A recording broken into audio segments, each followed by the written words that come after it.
Ayan mga ka-fairy, nag-fail na yung, yan siya, nag-fail na.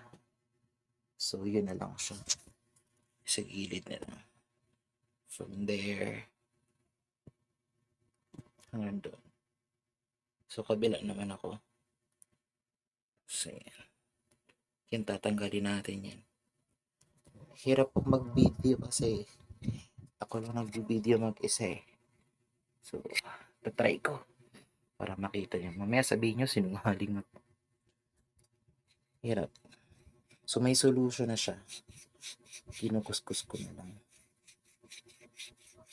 Ayan. So, hirap mag-puts pa mag-isa. Siyempre, kakayanin.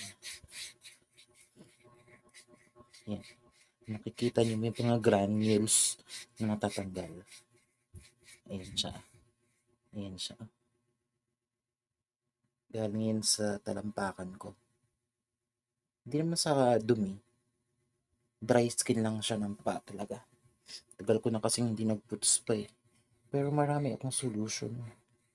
So yung solution ko, may bibili siya sa Hortaleza.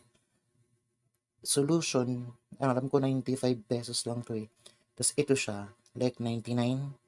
Ito siya, ito yung 99. So kita nyo naman yung sa mga video ko, yung cutics ko. Yun yung kagabi. So finish na. Second coat. So, tuloy lang tayo.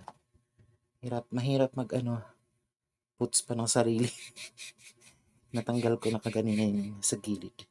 Sa kabila na lang. Ito pa lang yung kanang pa ako na pinakita ko sa inyo. Pero mamaya, i-off ko yung video para masaid ko. Ayan oh. Wala na yung yung dyan na lang. Yung pinakita ko sa inyo kagabi. Yan yung bitak-bitak na yan. Yan. Yan yung tatanggalin natin.